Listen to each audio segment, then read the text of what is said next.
नमस्कार विद्यार्थी, पालक व शिक्षक मित्र, मी रवी वरे. मी गेले 20 वर्षापेक्षा जास्त काळ शिक्षण क्षेत्रामध्ये काम करत आहे. आज तुमच्याशी अतिशय सुंदर, खूपच उपयुक्त संकल्पना, एक कन्सेप्ट शेअर करणार आहे. मित्रहो, गणितात विविध टॉपिक्स आहेत. फॅक्टरायझेशन्स आहे, इक्वेशन्स आहे, ग्राफ आहे, विविध टॉपिक आहे. ते सर्वच काही विद्यार्थ्यांना शिकवले पाहिजे असे नाही. महत्त्वाचे टॉपिक शिकवल्यानंतर विद्यार्थी बाकीचे टॉपिक्स स्वतःहून शिकू शकतात. हा माझा अनेक वर्षाचा अनुभव आहे. या सर्व टॉपिक पैकी महत्त्वपूर्ण टॉपिक म्हणजे इक्वेशन्स अर्थात समीकरणे. खूपच महत्त्वपूर्ण टॉपिक आहे, ज्याच्यावर अल्जेब्रा अर्थात बीजगणित हे 70 ते 80% अवलंबून असते. असे म्हणले तर वावगे ठरणार नाही. हा टॉपिक सर्वच बोर्डसाठी 7वी 6वी पासून सुरू होतो व 10वी पर्यंत प्रत्येक इयत्तेसाठी खूपच उपयुक्त टॉपिक आहे. खूपच आणि विशेष म्हणजे इतका महत्त्वाचा टॉपिक शास्त्रशुद्ध पद्धतीने शिकल्यास तुम्ही काही तासात 6वी ते 7वी पर्यंतचे इक्वेशन्स हमखास शिकू शकता. सारांश एकदा शिकून घ्या आणि प्रत्येक इयत्तेसाठी वापरा व त्यातून वाचलेल्या वेळातून छंद जोपासा, खेळा, मजा करा किंवा ऍडव्हान्स लेवलचे मॅथमॅटिक्स शिका. तुमच्याकडे कॅलिबर असेल तर आटून कशाला राहता, मोकळे व्हा. अजून एक महत्त्वाचा मुद्दा तुमच्याशी शेअर करायचा आहे. 6वी ते 7वी पर्यंतचे प्रत्येक वर्गातील कमीत कमी 50 ते 60% विद्यार्थी असे असतात की ज्यांची आकलन शक्ती, ग्रास्पिंग पॉवर उत्तम असते. ते कमीत कमी शिकवण्यातून जास्तीत जास्त शिकू शकतात आणि अगदी सहजतेने पुढच्या वर्गातील मॅथमॅटिक्स शिकू शकतात.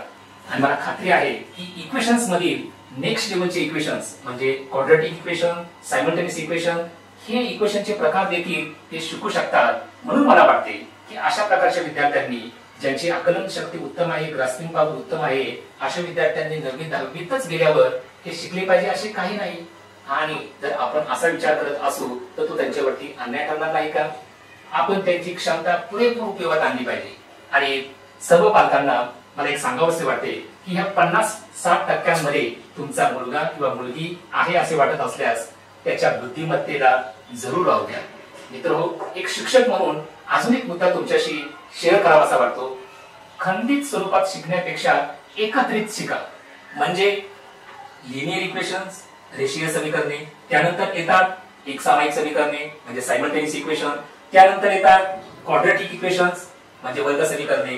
हे समीकरणाचे वेगवेगळे प्रकार वेगवेगळ्या इयत्तांमध्ये खंडित स्वरूपात शिकण्यापेक्षा एकत्रित सलगपणे शिकल्यास ते चांगल्या प्रकारे समजतात. हे मी अनेक वर्ष अनुभवत आहे आणि हेच विचार घेऊन मास्टरिंग इक्वेशन्स या लाईव्ह ऑनलाईन कोर्सच्या माध्यमातून हा विचार मी प्रत्यक्षात आणला आहे. एक गोष्ट मात्र खात्रीशीररित्या तुम्हाला सांगू इच्छितो. कोरोनाच्या पार्श्वभूमीवर तर इयत्तानुसार शिकण्यापेक्षा टॉपिक वाईज अभ्यास करा. कमीत कमी वेळात जास्त अभ्यास होतो, आत्मविश्वास वाढतो. चला तर सुरुवात करूया इक्वेशन्स या महत्त्वपूर्ण टॉपिकने. मी विविध शाळांसाठी, व्हॉट्सअप ग्रुपसाठी मैथ्स में ये आएगा तो सब कुछ आएगा हे वेबिनार घेत असतो.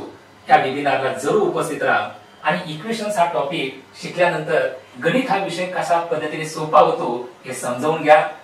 ज्या टॉपिक वरती अर्थात समीकरणांवरती, इक्वेशन्स वरती बीजगणित 70 ते 80% अवलंबून आहे असा टॉपिक जरूर शिकून घ्या.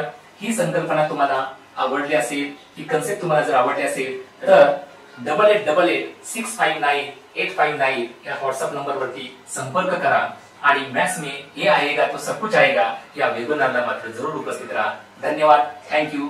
जय हिंद, जय महाराष्ट्र.